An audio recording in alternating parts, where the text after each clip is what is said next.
This is a demonstration of how to use Photostory. Photostory is a program you can use to make slideshows and presentations that look much more professional than some other programs. If you don't have it, it's a free to download. Just do a search for Photostory and you can get it for free from Microsoft. If you're using one of the school computers at Kokomo High School or any of the other Kokomo schools, it's in the Programs folder.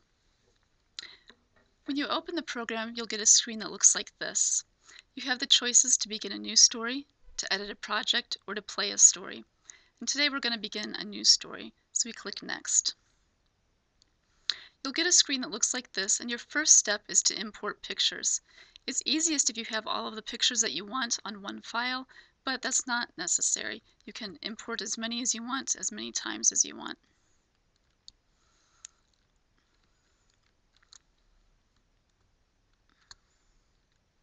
Okay, I've chosen all my photos and they're listed down here in the file name.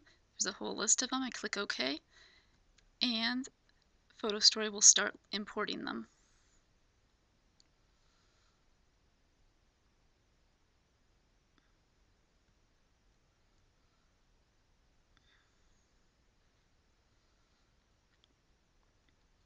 Okay, all of my pictures are on the screen down here in the slideshow view, and they're in whatever order they came in as I imported them, whatever order they were in my folder. If that's not the order that I want them in, I can move them around. I just click on it and move it to where I want it. And if I decide I don't want a picture, like I don't want this one, while I'm clicked on it and it's highlighted, I just come to the X and delete it. The next step is remove black borders. This is optional, but it looks better if you do it. You can see that all of my pictures have this black border around them because of the size. If I click on remove black borders, it will show me what it's going to look like. So here is the before and here's the after. I like the way that that looks, so I'm going to click yes to all. And this may take a few minutes.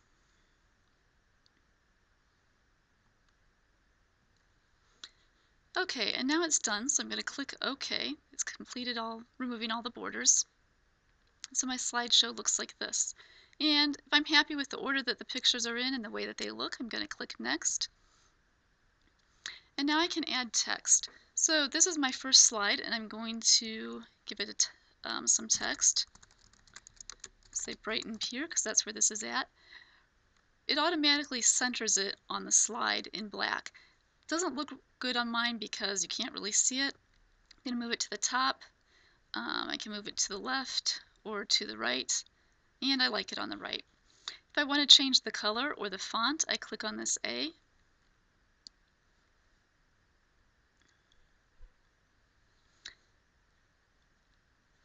And then I have choices of what font I want to use. I can change the size, I can change whether it's italics, I can change the color. And I click OK. And now my words Brighton Pier are in teal at the top right corner in a cursive font. I can change that as many times as I want. Any other slide that I want to add text to, I just click on it.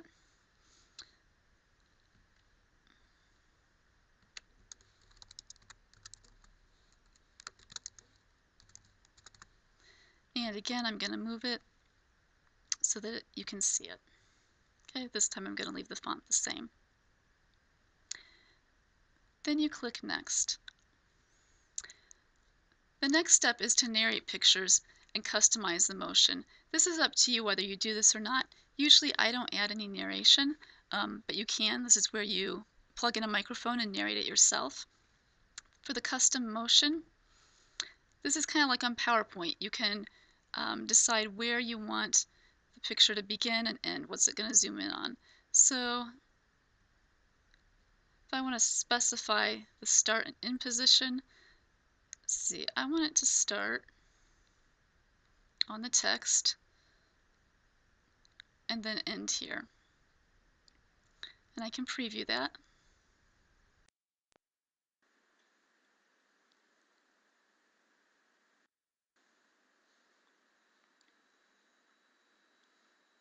And so this makes it look like I'm zooming out. I can add um, motion like that for any that I want. Of course, the more that you add, the bigger that it makes your file. Okay. To learn how to add music and to save it, you need to see Photostory Part 2.